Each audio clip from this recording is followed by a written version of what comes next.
Hi friends, அனைவருக்கும் வணக்கம். Welcome to பசுமை தமிழ். இந்த டிப்ஸ் எல்லாம் தெரிஞ்சு ரெகுலராக நீங்கள் ஃபாலோ பண்ணிட்டு வரீங்கன்னா கன்ஃபார்மாக உங்களுக்கு விவசாயத்தில் வெற்றி தாங்க. ஃபஸ்ட்டாக பார்த்தீங்கன்னா மண்ணோட தரத்தை பரிசோதனை பண்ணுங்கள். அதுக்கு தகுந்த மாதிரி தான் நீங்கள் உரம் போடணும். கண்டபடி உரம் போட்டிங்கன்னா பூமி கெட்டு போயிருங்க. ரெண்டாவதாக பார்த்தீங்கன்னா காலத்துக்கு தகுந்த மாதிரி விவசாயம் பண்ணுங்க. எந்தெந்த படத்தில் என்னென்ன பயிரிடணுமோ அதுக்கு தகுந்த மாதிரி பார்த்து பயிரிடணுங்க.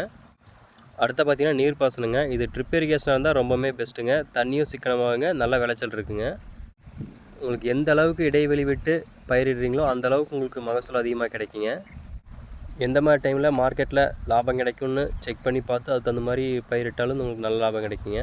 குறைஞ்சது ஒரு நாளைக்கு ஒரு டைமாவது உங்கள் தோட்டத்தை ஒரு ரவுண்ட் சுற்றிட்டு வரணுங்க. ஏதாவது பூச்சி தாக்கல் ஏற்பட்டுச்சுன்னா அதுக்கு முன்னாடியே ஃபஸ்ட்டே பார்த்து நம்ம அதுக்கு தகுந்த மாதிரி நடவடிக்கை எடுத்து அதிலிருந்து தீர்வு காணணுங்க. முடிஞ்ச அளவுக்கு தோட்டத்துக்கு இயற்கை உரம் கொடுத்தீங்கன்னா உங்களுக்கு மண்ணோட தரம் குறையாமல் இருக்குங்க. அடுத்து பார்த்திங்கன்னா மூடாக்கு முறையை பயன்படுத்த ஆரம்பிச்சிங்கன்னா உங்களுக்கு தண்ணி சீக்கிரம் ட்ரை ஆகாது. அதனால் உங்களுக்கு தண்ணி செலவும் கம்மியாகுங்க. மேலும் இது போன்ற தகவலுக்கு நம்ம சேனல் சப்ஸ்கிரைப் பண்ணி ஃபாலோ பண்ணிக்கோங்க. நன்றி, வணக்கம்.